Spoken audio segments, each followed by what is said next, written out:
안녕하세요. 저는 제 나이 채 30이 되기도 전에 이혼을 경험하게 될 것이라고는 상상도 하지 못했어요. 하지만 제가 탄 배가 가라앉고 있는 게 눈에 뻔히 보이는 상황에서 그 배에서 죽기를 기다릴 수야 있나요? 제가 20살 후반에 만나고 있던 남자가 있었어요. 저보다 5살이나 많았다 보니까 사귀고 1년 뒤부터는 저한테 계속 결혼 이야기를 꺼내더라고요. 그때 제 나이가 28살이었습니다. 이런 얘기를 들었을 때가 겨울이었다 보니 결혼을 하게 되면 29살쯤이었겠죠. 그런데 저는 9세에 결혼하기 싫기도 했고 사회생활을 한 지 얼마 안 돼서 모아놓은 돈이 많지 않았어요. 그래서 2년 뒤에 결혼하자고 이야기했었네요. 결혼이라는 게 한 사람만 준비됐다고 해서 할 수 있는 게 아니잖아요.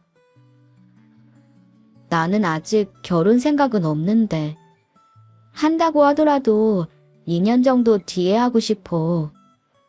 솔직히 모아놓은 돈도 많지 않고 처음부터 다 갖춰서 결혼하는 사람이 얼마나 있어. 둘이 작게 시작하면 되는 거지. 작게 시작하는 것도 좋지만 어느 정도 갖춰놓는 게 오빠도 그렇고 나도 편할 거 아니야. 그리고 내년에 결혼하게 되면 9세이기도 해서 난 별로야. 그냥 2년 정도 더 만나고 결혼하자. 2년 뒤면 나 벌써 37살이야. 그럼 너무 늦지. 그리고 내가 말 안 하려고 했는데 사실 우리 아버지도 내년에 정년이시거든. 그 전에 결혼하고 싶어서. 왜 그렇게 결혼을 빨리 하자고 졸랐는지 그제야 이해가 되더라고요. 그런데 그맘때 남편이 시어머니 될 분한테도 언질을 했는지 저한테 연락을 하셨습니다. 전화 통화는 처음 하는 것 같네. 그래, 우리 아들 잘 만나고 있다고? 너희 만난 것도 벌써 1년이 넘었는데 이제 슬슬 결혼 준비하지 그러냐? 네, 안녕하세요. 안 그래도 얘기해보긴 했는데요. 아무래도 결혼은 2년 정도 뒤에 하려고요. 제가 회사 생활을 한 지 얼마 안 돼서 아직 모아놓은 돈도 많이 없어서요. 돈 때문에 그러는 거야? 그럼 걱정하지 마. 내가 다 해줄게. 아직 30살도 안 됐는데 당연히 돈 많이 못 모으지. 그리고 우리 아들이 얘기했을지 모르겠는데 우리 바깥 양반이 내년에 정년이거든. 그래서 그 전에 아들 결혼시키고 싶어서. 아, 오빠가 얘기해주긴 했어요. 저도 준비가 됐으면 빨리 하겠는데 그게 아니라서요. 그리고 요즘은 결혼 비용도 많이 들잖아요. 만약 우리 아들이 만나는 여자가 없었으면 나도 그냥 포기했을 텐데 마음에 쏙 드는 여자를 예쁘게 만나고 있으니 나도 욕심이 생기고 그러네. 어차피 너희 결혼할 거라면 조금 일찍 하는 게 어때? 금전적인 건 내가 도와줄게. 너는 그냥 몸만 오면 돼. 우리가 풀인 게 얼만데 어느 정도 회수해야지. 시어머니는 계속 본인이 도와주겠다고 하면서 결혼을 빨리 하자고 이야기하셨어요. 그래서 우선 생각해보겠다며 전화를 끊었는데 옆에서 그 소리를 듣던 친정엄마가 제게 무슨 일이 있냐고 물어보시더라고요. 무슨 일이야? 옆에서 목소리가 들려서 대충 듣긴 했는데 남자 쪽에서 결혼을 빨리 하자고 하는 거야? 시아버지 되실 분이 내년에 정년이라고 하시면서 빨리 결혼했으면 좋겠다고 하시네. 근데 나 내년이면 29살이고 9수에 결혼하기 싫은데. 나오는 나도 안 믿는 미신을 믿고 그러니? 엄마도 9세에 결혼했는데 아들, 딸 낳고 잘만 산다. 그런 거 신경 쓰지 마. 그리고 너도 얼른 결혼해. 오빠네 봐라. 둘이서 얼마나 알콩달콩 이쁘니? 오빠는 언니가 모은 돈도 많았다며. 그러니까 그런 거지. 근데 내가 준비 안 됐다고 하니까 신혼집이랑 결혼에 필요한 돈은 다 보태주신다고 하니까 좀 고민되긴 하네. 고민하지 말고 상견례 한번 먼저 해보자. 상견례 때 보면 그래도 어떤 사람인지 보이잖아. 이제 너만 시집 보내면 엄마 아빠 할 일은 끝난 거니까 너도 빨리 결혼해. 아, 그리고 다 갖춰서 결혼하는 사람이 어디 있어? 부족해도 둘이서 잘 헤쳐나가면 되는 거야. 오빠는 재작년에 결혼을 해서 저희 친정부모님이 저를 빨리 시집 보내고 싶어 하셨어요. 우선 상견례를 하는 것도 괜찮을 것 같아서 시어머니께 이 사실을 말씀드렸습니다. 그러니 시어머니도 너무 좋아하시면서 최대한 빠른 시일로 잡자고 하시더군요. 너무 좋지. 그럼 사돈댁 시간 되는 날 알려주면 우리가 맞추마. 저희 부모님은 이번 달 말에 토요일에 가능하다고 하셨거든요. 어머님이랑 아버님, 그날 시간 괜찮으신가요? 더 빨리 하고 싶은데? 다른 날은 시간이 안 되신다니? 다음 주는 어때? 요즘 결혼식이나 부부 동반 모임들이 많아서 가능한 시간이 없으시더라고요. 이번 달 말밖에는 시간이 안 되신다고 해서요. 그럼 어쩔 수 없지. 알겠다. 그럼 그날로 하자. 그렇게 시어머니와 상견례 날짜를 잡았습니다. 이게 뭐라고 긴장이 되더라고요. 그렇게 상견례 날은 다가왔고 드디어 두 집안이 다 같이 모이게 되었어요. 그런데 시어머니 말씀이 저랑 나눈 얘기와 다른 부분들이 나오는 거예요. 저한테 빨리 결혼하자고 하셨을 때는 몸만 오라고 하셨거든요. 결혼에 필요한 건 다 해줄 테니 몸만 오라고 하셔놓고 상견례 자리에서는 다른 말을 하시더라고요. 아무래도 저희 집 양반이 내년에 정년이기도 해서 제가 조급한 마음에 결혼을 서두르자고 했습니다. 그래도 이렇게 양해해 주셔서 감사해요. 그리고 우리 며느리 될 애가 너무 예뻐서 빨리 데려오고 싶은 마음도 있었어요. 저도 시집 안 간 딸 한 명 남아서 빨리 결혼했으면 했거든요. 아무래도 나이가 어려서 부족한 부분이 있더라도 예쁘게 봐주세요. 아유, 그럼요. 제가 아들만 있어서 며느리 딸처럼 생각하고 아낄게요.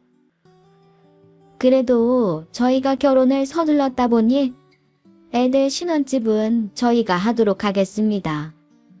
아무래도 돈 제일 많이 들어가는 게 신혼집이잖아요. 사돈께서는 안에 들어가는 혼수만 좀 신경 써주세요. 저랑 얘기하실 때는 결혼에 드는 비용은 다 내줄 것처럼 이야기하셔놓고 이제 와서 신혼집만 해준다고 하더라고요.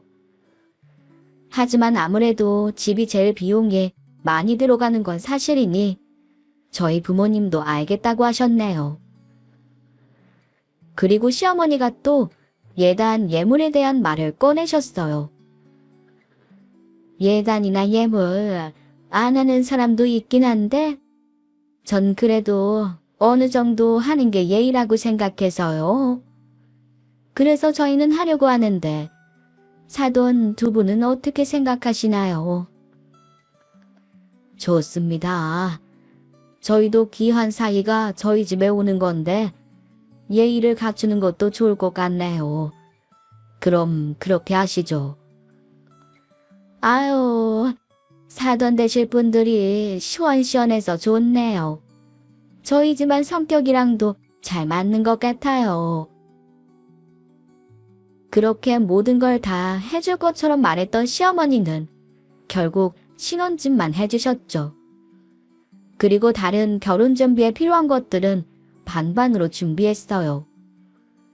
한편으론 아쉬운 마음이 들었지만 그래도 어차피 결혼하기로 마음먹었으니 신경 쓰지 않기로 했습니다. 그렇게 남편과 시어머니가 사정사정해서 결혼을 진행한 것이다 보니 결혼하고 나서는 꽃길만 펼쳐질 줄 알았어요. 근데 그게 아니더라고요. 잡은 물고기에는 밥을 안 준다는 말이 있죠. 딱 그 짝이었어요. 시어머니가 해준 집이다 보니 어머니는 저희 집에 불쑥불쑥 오는 날이 많았어요. 하루는 제가 퇴근하고 들어가는데 집에 불이 켜져 있더라고요. 그래서 남편이 왔나 싶은 마음에 뛰어 들어갔습니다. 그런데 안에 어머니가 계시는 거예요. 당황스러운 마음에 어떻게 들어오셨냐고 물어봤죠. 어머니셨네요? 저는 남편이 일찍 들어온 줄 알았는데. 그런데 어쩐 일이세요? 내가 사준 집인데 그냥 와봤다. 온 김에 너희 뭐 먹고 사는지도 볼 겸. 둘이 같이 회사 다니더라도 남편 챙기는 건 여자 몫인 거 알지? 너무 사먹지 말고.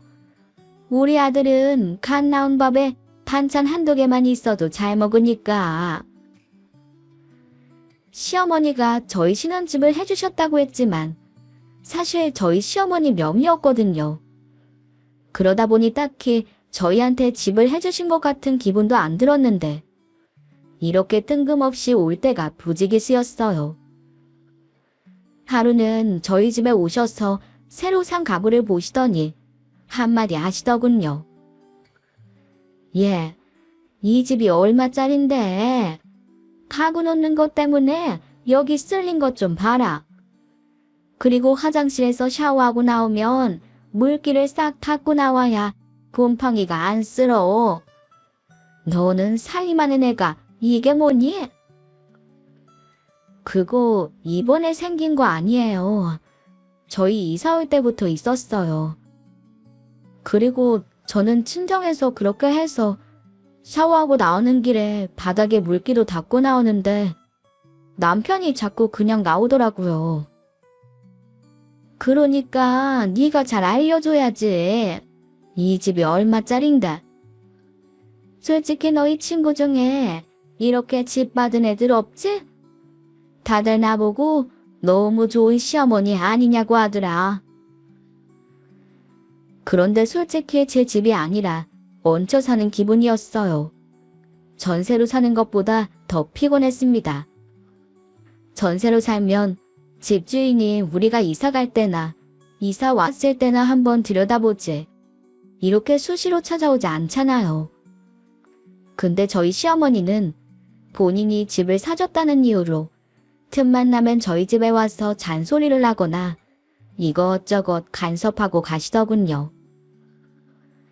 그런데 하루는 어디서 무슨 소리를 듣고 오셨는지 저한테 섭섭하다고 하시더라고요. 내가 이번에 친구들 모임을 좀 다녀왔는데 우리 며느리한테 좀 섭섭한 게 있어서 말이야. 말할까 말까 고민하긴 했는데 아무래도 서로 쌓이는 게 없으려면 하는 게 좋겠지? 저한테 섭섭한 게 있으시다고요? 어떤 부분이요?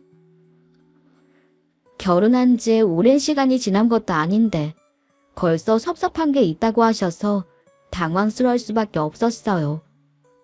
그래서 무슨 부분이냐고 물어봤습니다. 아니, 내가 너희 결혼할 때 신혼집도 턱하니 해줬는데 뭐 오는 게 없잖아. 내 친구는 아들 결혼할 때 전세 자금으로 1억밖에 안 줬는데도 며느리가 고맙다고 시어머니밖에 없다고 하면서 명품백을 줬다고 하더라. 솔직히 좀 당황스러웠습니다.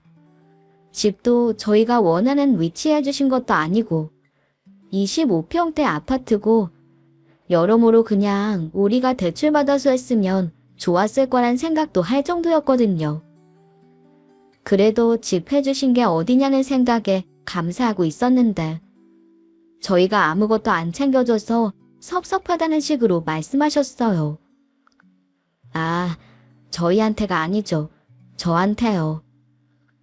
근데 저희가 안 한 건 없으니 저도 조심스럽게 말씀드렸습니다.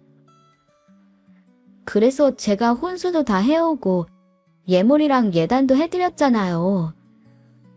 그 며느리들은 돈을 잘 버나 보네요. 저도 나중에 승진하고 돈 잘 벌면 어머니 좋은 가방 하나 사드릴게요.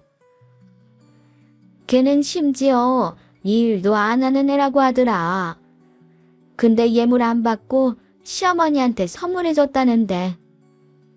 아유, 이래서 마음이 중요한 거지. 해준다고 마음 먹었어 봐. 아이고, 우리 며느리는 어린 거 하나 말곤 볼 게 없네.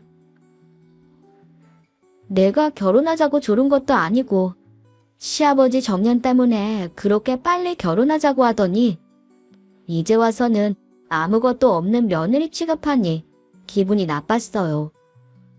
그래서 퇴근하고 온 남편에게 저도 한 소리 했습니다. 생각하면 할수록 화가 났거든요. 아까 어머님이 오셔서는 나한테 뭐라고 하셨는지 알아?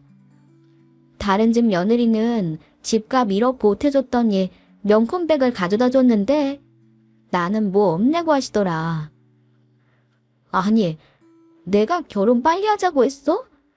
오빠랑 시어머니가 아버님 정년 때문에 빨리 하자고 한 거잖아. 그리고 나도 다른 시어머니랑 비교할 수 있는 거 안 하는 거잖아. 근데 어떻게 그렇게 쉽게 다른 며느리들은 그랬다며 비교하실 수가 있어? 저는 짜증이 나서 남편한테 쏘아붙이는데 남편은 웃으면서 그게 뭐 큰일이 나는 태도로 나왔어요. 어머니가 가방이 갖고 싶으셨나 보네.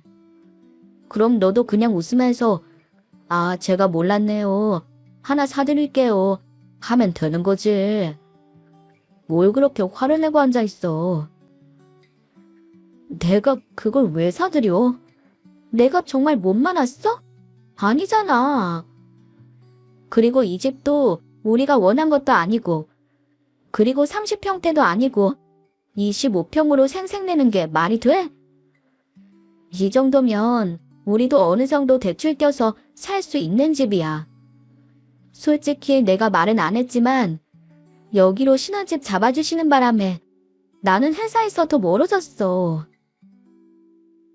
그래도 집 대출 안 나가는 게 어디야. 확실히 나이가 어려서 그런가. 별것도 아닌 거에 왜 이렇게 화를 내? 그럴 때는 그냥 그러신가 보다 하고 넘기면 되는 거잖아. 그렇게 하나하나 반응하면 당신만 힘들어져. 남편은 계속 시어머니 편만 들면서 그러실 수 있지 하는 반응만 보였어요. 본인 엄마 아니랄까봐 편드는 모습이 짜증이 났습니다. 하지만 남편 말도 일리가 있고 진짜 집 대출해서 이자 내는 것보다는 나으니 저도 그냥 넘어갔네요. 그런데 그 주 금요일 저녁 저희 보고 시댁에 와서 밥 먹고 가라고 하시더라고요.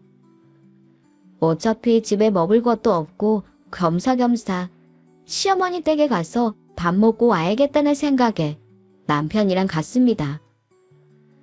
근데 시어머니가 저보고 이렇게 말씀하시는 거예요. 내일 내 친구들이 우리 집에 와서 점심 먹기로 했으니까 너 아침 일찍 우리 집에 넘어와라. 9시 전에 우리 집에 도착하도록 해. 네? 어머니 친구들이 오는데 제가 왜 넘어와요? 그리고 내일은 주말이라 저 늦게까지 늦잠 잘 거예요. 내 친구들이 우리 집에서 점심 먹는다니까. 그럼 네가 와서 요리를 해야 될 거 아니냐. 늦잠은 일요일에 자. 자는 내가 대충 봐왔으니까 넌 와서 요리만 하면 돼.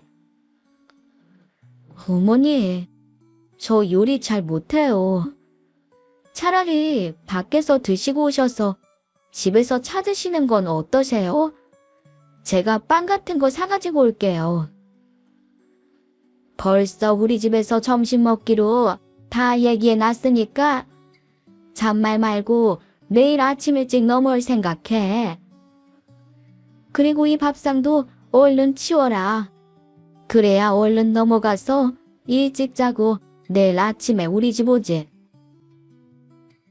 결혼하기 전에는 제 손에 물 한 방울 안 묻힐 것처럼 얘기하시더니 결혼하고 나니 설거지는 기본이고 이제는 사람들한테 요리도 직접 해서 대접하라고 하시더군요. 결혼하고 몇 년 차쯤 됐으면 저도 능구렁이처럼 행동할 수 있었겠지만 결혼한 지 고작 4개월밖에 안 됐으니 저도 수긍하고 대답할 수밖에 없었습니다. 그런데 옆에서 밥만 먹는 남편이 그렇게 꼴보기가 싫더라고요. 그래서 집에 오는 길에 남편한테 투덜거렸어요. 아니, 내가 시어머니 친구분들 오신다고 음식하러 가야 되는 거야? 근데 당신은 그 말을 듣는데 밥이 넘어가? 나는 밥이 한 톨도 안 넘어가는데. 엄마 친구분들 중에서 내가 제일 늦게 결혼했거든. 아마 당신 자랑하고 싶어서 그런 걸 거야. 그리고 어렵게 생각하지 마. 당신 일이 아니니까 그렇게 태평하게 말하는 거지. 당신이 우리 친정 가서 우리 아빠 친구분들 온다고 하면서 음식 준비하라고 해봐. 당신이라면 당연히 해야죠. 이런 말 나오겠어? 남편한테 화풀이를 하고 그 다음날 일찍 늦잠도 자지 못하고 아침 일찍 일어나 준비하고 저는 시어머니 댁으로 넘어갔습니다. 웬만한 요리를 하고 나니 시어머니 친구분들이 오실 시간이 되었더라고요. 그래서 저도 이제 집에 가려고 준비하는데 시어머니가 저를 붙잡는 거예요. 너 어디 가니? 집에 가려고? 우리 다 먹고 나서 네가 치우고 가야지. 벌써 가면 어떡해? 제가 치우고 가라고요? 오늘 아침부터 와서 요리까지 다 했는데 뒷정리나 설거지는 어머님이 해주시면 안 될까요? 그게 무슨 말이니? 내가 그걸 어떻게 해? 건너방에 있다가 애들 가면 나와서 뒷정리하고 가라. 시어머니는 저보고 뒷정리를 하라고 하시면서 저를 건너방으로 들여보내셨어요. 하는 수 없이 누워서 핸드폰을 하고 있는데 갑자기 시어머니와 친구분들의 말소리가 들리더군요. 그래서 무슨 말을 하시나 들어봤죠. 이거 우리 며느리가 내 친구들 온다고 해서 준비한 음식들이야. 내가 됐다고 힘들다고 하지 말라고 했는데 우리 며느리가 굳이 하겠다고 하잖아. 그래? 어휴 좋겠다 얘. 우리 며느리는 일한다고 아예 시댁에 올 생각을 안 해. 내 생일이나 명절 때 간신히 얼굴 본다. 가끔은 회사 일 바쁘다고 안 오는 날도 있어서 내가 사정사정해야 와. 주말에는 결혼하고 온 적도 없다 얘. 너 며느리 잘 둔 거야. 우리 며느리도 일해. 그리고 우리는 내가 집 해줬잖아. 그러니까 납작 엎드려야지 별 수 있겠어? 그리고 아직 아파트 4명이거든. 요즘 같은 세상에 집을 해줬어? 며느리가 이렇게 할 만하네.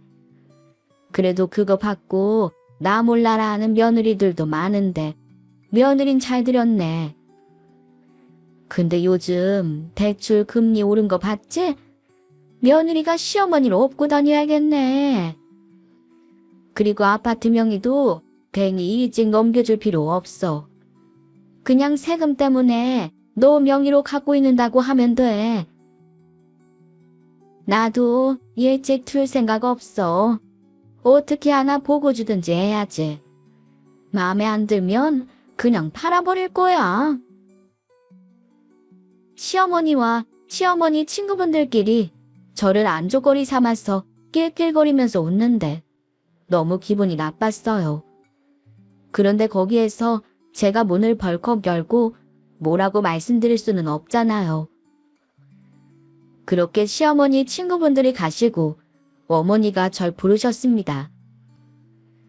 이제 애들 갔으니까 나와서 정리하고 치워라.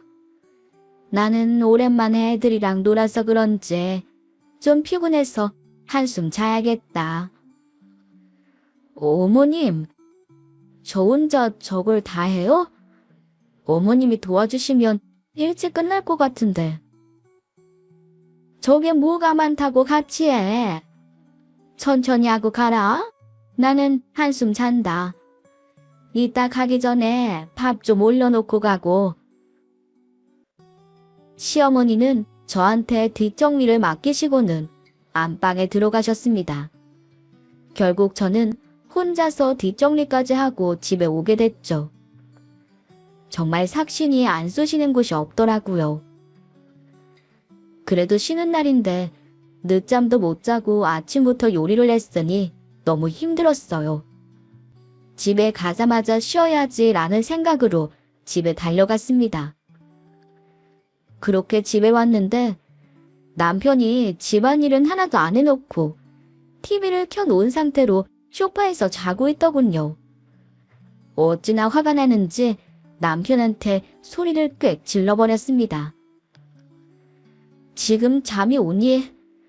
아니, 내가 시어머니 댁에 가서 일하고 있으면 당신도 집 청소를 하든 뭘 하든 해야 될 거 아니야. 이 더러운 곳에서 잠이 오냐? 잠이 와. 뭐? 말을 왜 그렇게 해? 왜 집에 오자마자 성질이야? 당신이 봤으면 그냥 치우면 되는 거잖아. 아님 나한테 말을 좀 부드럽게 하든가. 지금 말이 부드럽게 나가게 생겼어. 어머님이 친구분들이랑 무슨 말 했는지 알아? 집 사줬으니 내가 납작 엎드려야 한다고 하더라. 아니, 내가 왜 납작 엎드려야 돼? 내가 결혼하자고 사정했어? 내가 이 집 달라고 사정했냐고. 그리고 왜 나만 그렇게 해야 돼? 당신도 이 집에 사는 거야. 그리고 뭐, 마음에 안 들면 집을 팔아버려? 집 하나 해줬다고 유세 부리는 거야 뭐야? 제가 시댁에서 있었던 일을 와다다 쏟아내니 남편은 그래서 그러냐는 듯이 그게 뭐라는 식으로 대꾸했습니다. 뭐야? 지금 그것 때문에 이 난리를 치는 거야? 엄마가 며느리가 생겨서 자랑하고 싶어서 그렇게 말씀하신 거겠지. 그리고 친구들 사이에서 며느리는 나한테 잘한다 라고 얘기하고 싶으셨나 보지. 그런 일이 있으면 그냥 시어머니가 웃어내고 싶으셨나 보다. 그렇구나 하면서 넘기면 되지. 뭘 그 한마디에 날 잡아. 누가 사람을 그렇게 해. 그리고 그렇게 날 무시하면서 말씀하시는데 내가 그냥 넘어가게 생겼어? 그리고 당신 나랑 결혼하기 전에 나한테 뭐라고 했어? 편하게 잘 살게 해준다며. 나 다음부터는 어머니 댁에 안 갈 거니까 그렇게 알아. 누구는 일 안 하는 줄 알아? 남편한테 고래고래 소리를 지르면서 화 한 번 내고 나니 욱했던 마음이 조금은 진정이 되었습니다. 그렇게 주말을 지낸 후 회사에 가서 다이얼을 보니 어머니 생신이 당장 다음 주이더군요. 얼마나 또 지갑이 얇아질지 걱정이 되었습니다. 저희 어머니가 남들한테 자랑하는 걸 좋아하시는 편이라 까딱 잘못했다가는 욕 한번 제대로 먹겠다 싶었거든요. 결혼 초반에 시어머니가 같이 식사하자면서 저희 회사 근처로 자주 오시면서 하루 이틀 밥을 같이 먹다 보니 시어머니가 어떤 스타일인지 쉽게 알아차렸습니다. 제가 시어머니가 비싼 브랜드를 좋아하는지는 몰랐는데 저희 회사 앞에 백화점이 있거든요. 그래서 종종 시어머니랑 백화점에서 점심 식사를 같이 하거나 저녁을 같이 먹을 때도 있었어요. 그런데 그럴 때마다 꼭 의류 매장이나 명품 매장을 한 번씩 돌아보시더라고요. 그때마다 시어머니가 너무 예쁘다며 뭔가 제가 사주기를 바라면서 쳐다보시는데 너무 부담스러웠습니다. 그런데 어느 순간부터는 그냥 대놓고 사달라고 하기 시작하셨어요. 솔직히 비싼 게 아니라면 사드릴 수도 있지만 백화점이잖아요. 세일도 거의 안 하고. 그래서 하루는 제가 부담된다고 말씀드린 적이 있습니다. 어머니, 매번 백화점에 와서 옷 사달라고 말씀하시는데 좀 부담스러워요. 저도 돈이 많으면 사드리겠는데 매번 거절해야 되니 마음이 불편하고요. 너희는 둘이 돈 벌어서 어디다 쓰길래 맨날 돈이 없어. 네가 사치 부리는 거 아니냐? 어머님, 제가 사치 부릴 게 뭐 있어요. 다음번엔 백화점 말고 다른 곳에서 식사하시거나 만났으면 좋겠어요. 제가 이제부터라도 다른 곳에서 만나자고 말씀드리니 그 뒤로는 점심 식사하러 저희 회사 근처로 안 오셨습니다.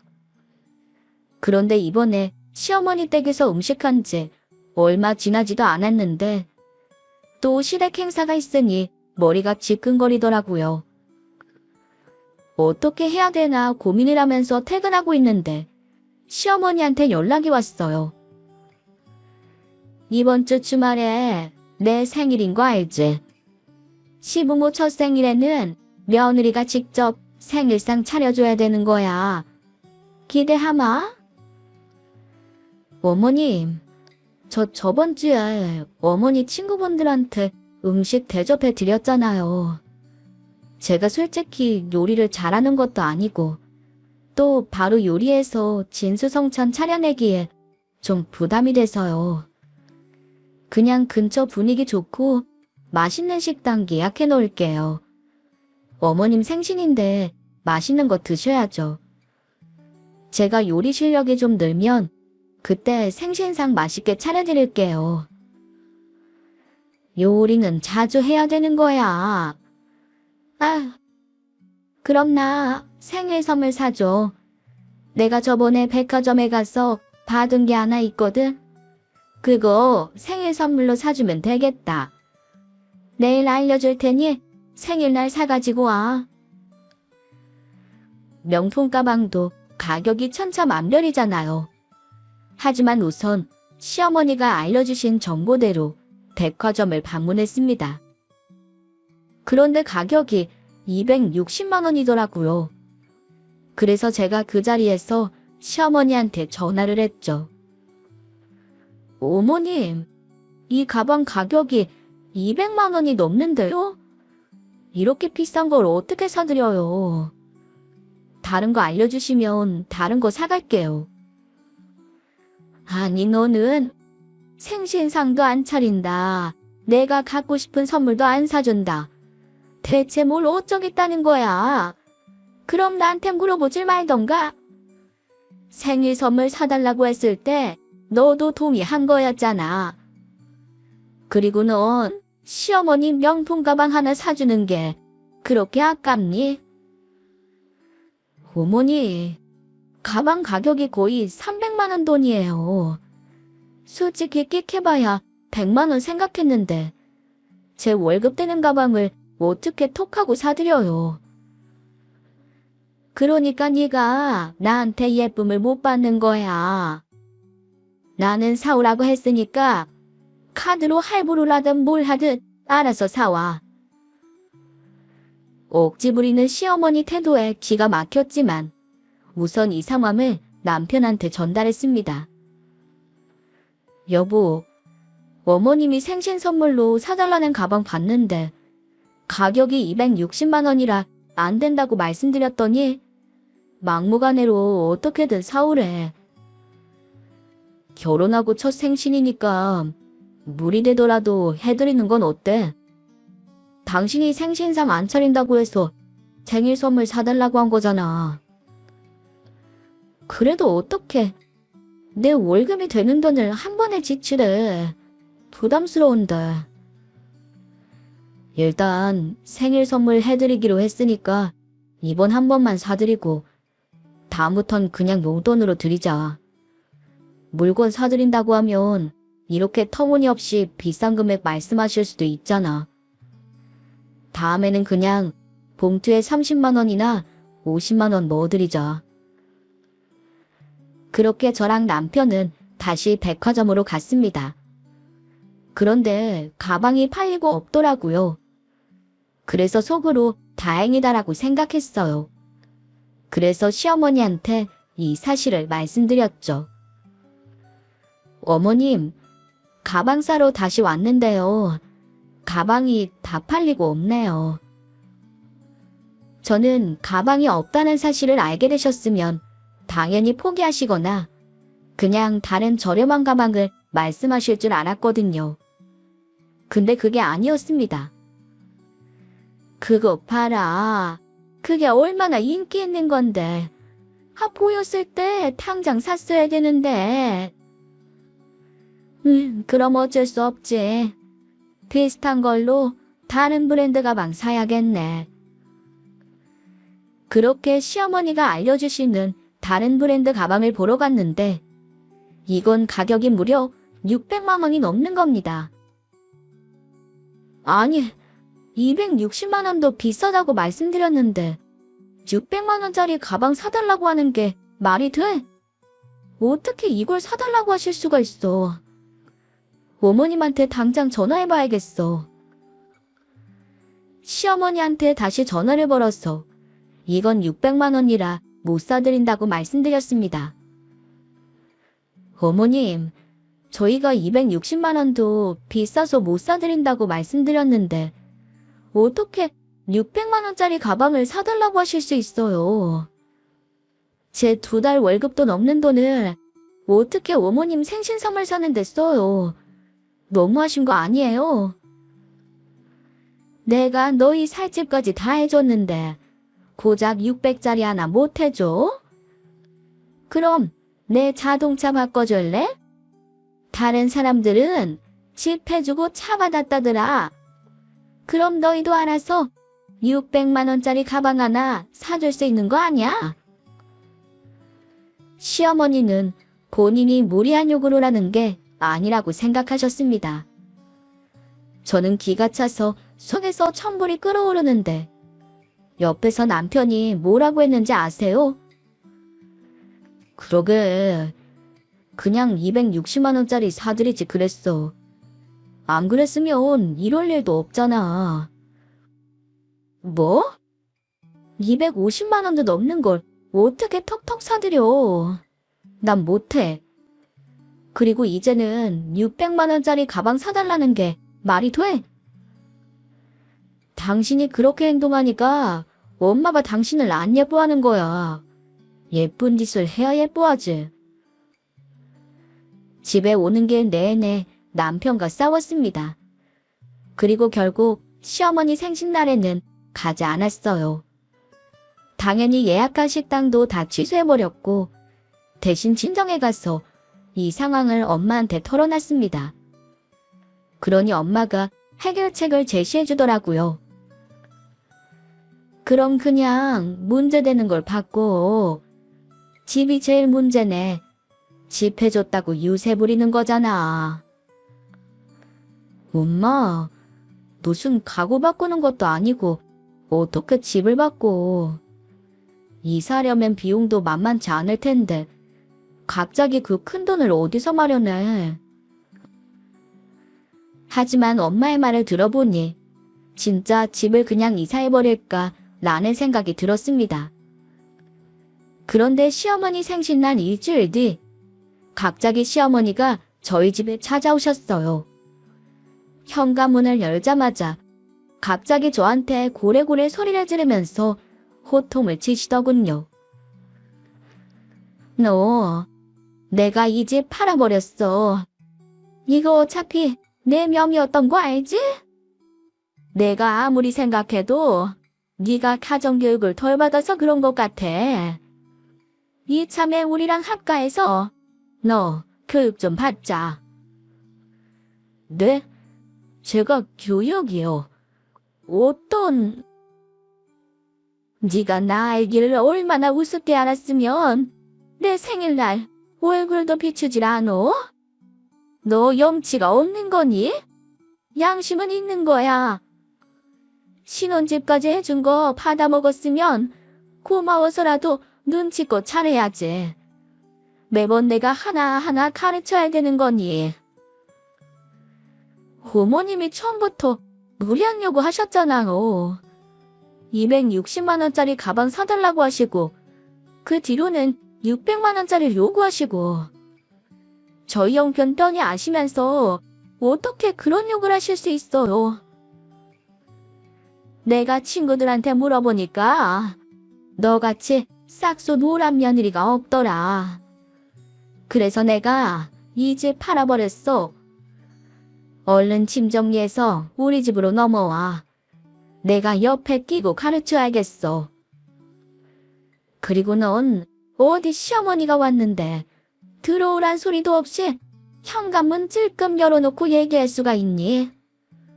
너 때문에 소리 질렀더니 내 목이 다 아프다.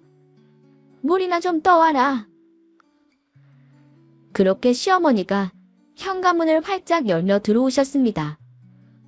그런데 거실에 친정 식구들이 있는 모습을 보시고는 조금 당황하시더라고요. 네, 맞아요.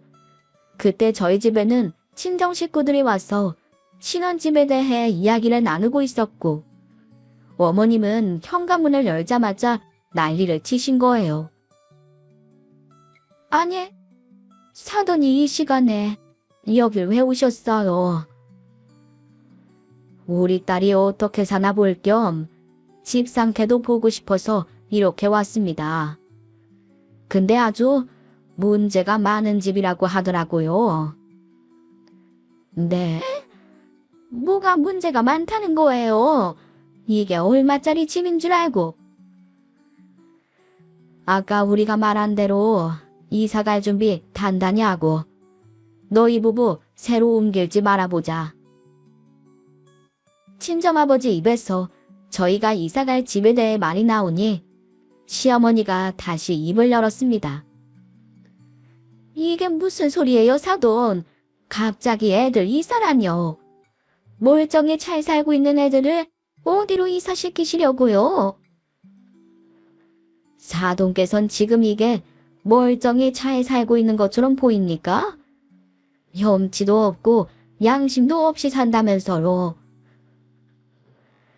친정아버지가 화를 내며 말씀하시니 저희 엄마도 옆에서 한 말씀 하셨습니다. 오늘 저희가 왜 이렇게 다 우리 딸네 왔는지 물어보셨죠? 저희 아버님이 돌아가시면서 남겨주신 재산이 좀 많거든요. 그래서 애들도 다 결혼했으니까 이제 나누면 좋을 것 같아서 얘기하려고 모인 거였어요. 그런데 우리 딸이 이런 취급을 받는지는 상상도 못했네요. 상견례에서는 딸처럼 잘해준다고 하셔놓고 참 기가 찹니다.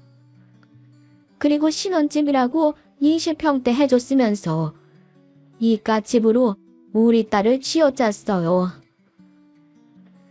이 집을 팔아버리던지 삶아 드시던지 그건 마음대로 하시고 너희는 당장 다른 집으로 이사해라. 이 정도 이야기가 나왔으면 시어머니도 당황해서 사과할 법도 한데 오히려 콧방귀를 끼며 더 화를 내셨어요. 하하니, 며느리가 똑바로 행동했으면 제가 그랬겠어요. 오죽했으면 제가 그랬겠어요. 그리고 제 탓하시기 전에 자식 교육을 똑바로 시키셨어야죠. 그리고 이제 제가 부동산에 내놨으니까 애들 어디 갈 필요 없이 우리 집으로 오면 돼요. 합가할 거니까요. 아빠, 저 옮길 집 알아볼 필요도 없겠네요.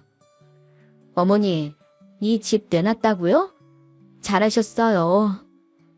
그리고 내가 미쳤다고 합가를 하겠어요? 그냥 남편 반품할게요. 결혼 생활 더 안 하면 그만인데 요즘 같은 세상에 누가 참고 살겠어요?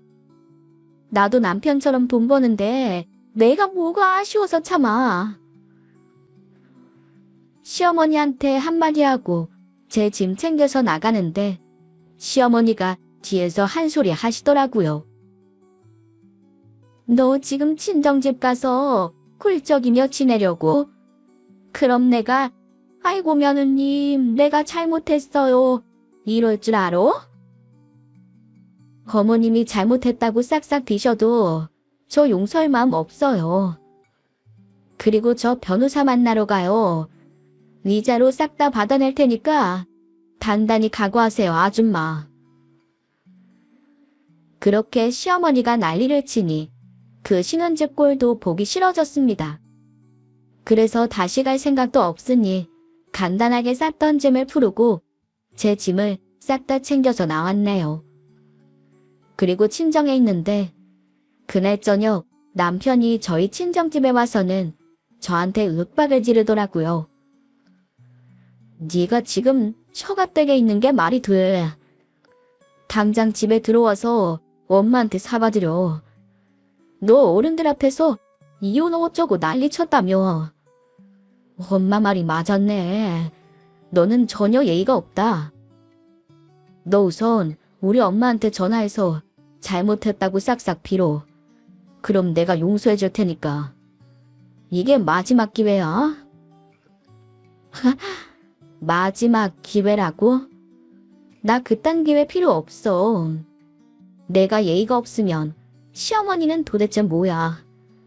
나이는 먹을 만큼 먹으셔가지고 사돈한테 고래고래 소리치는 건 뭐냐고. 아니, 우리 엄마가 오죽했으면 그랬겠냐. 엄마가 너 다시 안 본다는 거 내가 겨우겨우 설득했으니까 빨리 엄마한테 잘못했다고 빌어. 당신 하는 꼬라지 보니까 내가 이혼을 안 할 수가 없네. 어차피 우리 결혼한 지 얼마 되지도 않았잖아. 신혼집에 있는 훈수들은 내가 가져갈게. 어머님한테 들었는진 모르겠지만 그 집 벌써 내놓은 거 알지? 당신은 그냥 바로 어머님 댁으로 가서 어머님 품에서 살아. 다른 여자 인생 망칠 생각하지 말고. 남편 하는 행동을 보니 완전히 질려버리더라고요. 시어머니한테 호통을 쳐도 모자랄 판에 저한테 와서 사과를 하라니 그게 말이 되나요? 그리고 요즘이 어떤 시대인데 그런 시댁을 참고 살 여자가 어디 있겠어요. 제가 애가 있는 것도 아니고 돈을 못 버는 것도 아닌데 말입니다. 그렇게 이혼 준비를 하는데 하루는 남편에게서 연락이 왔습니다. 그러더니 이혼은 오바 아니냐고 하는데 어찌나 웃기던지. 우리가 이혼하는 게 오바라고. 뭐가 오바야. 그럼 그냥 넘어가도 되는 문제를 내가 키우고 있다는 거야. 솔직히 우리가 결혼한 지 얼마나 됐다고. 이렇게 안 맞는 부분 서로 알아가면서 조심할 건 조심하고 그럼 되는 거지. 그리고 솔직히 당신도 어느 정도 잘못한 거 있잖아. 그러니까 그냥 당신도 엄마한테 죄송하다고 사과해. 남편은 저번이랑 똑같은 말을 되풀이했습니다. 그래서 전화를 끊으려고 하는데 줄줄이 남편 말이 끊이지 않았어요. 뭐라고 말하는지 들어봤더니 왜 이혼을 하지 말라고 했는지 알겠더군요. 아니, 당신 뭐 유산 상속받을 거 있다며?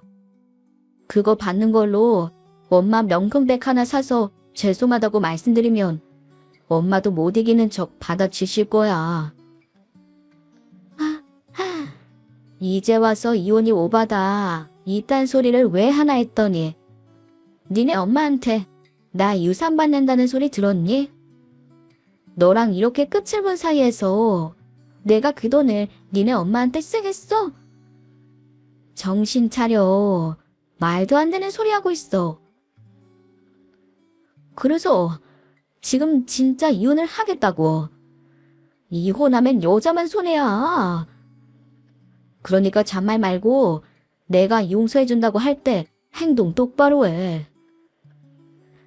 여자만 손해인 이혼 내가 하겠다고. 근데 왜 난리야? 여자만 손해라며.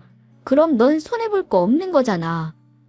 근데 왜 나보고 사과하라고 난리야? 나는 이혼할 테니까 그렇게 알아. 남편은 어떻게든 이혼을 안 하려고 온갖 수를 썼지만 택도 없었습니다. 이제 와서 제가 상속받을 유산이 아까웠겠죠. 지 것도 아닌데 왜 탐내는지 모르겠지만요. 그렇게 저는 이혼하고 남편을 혼자 만들어버렸습니다. 그게 저희가 결혼하고 1년이 채 안 되었을 때의 일이에요. 누군가는 제게 성급한 결정이라고 말씀하실지도 모릅니다. 그런데 이 짧은 결혼기간 동안 정말 믿기도 어려운 일들이 얼마나 일어났는지 몰라요. 혹시 결혼을 앞두고 계시거나 아직 결혼하기 전에 분들이 계시다면 다들 신혼집 해준다고 할 때 잘 알아보세요. 세상에 공짜 없다고 하더니 정말 공짜 없더라고요. 사실 어떻게 보면 신혼집의 문제라기보다는 시댁 사람들 자체가 문제긴 했지만요. 요즘 같은 시대에 벌써 저런 꼴을 보여주시는데 저짓거리를 참으면서 결혼 생활을 유지할 사람이 얼마나 될까요? 앞으로는 지난날 깨끗이 잊고 이제는 저만 생각하며 살아보려고요. 또 시간이 지나면 좋은 사람 만날 수 있지 않을까요?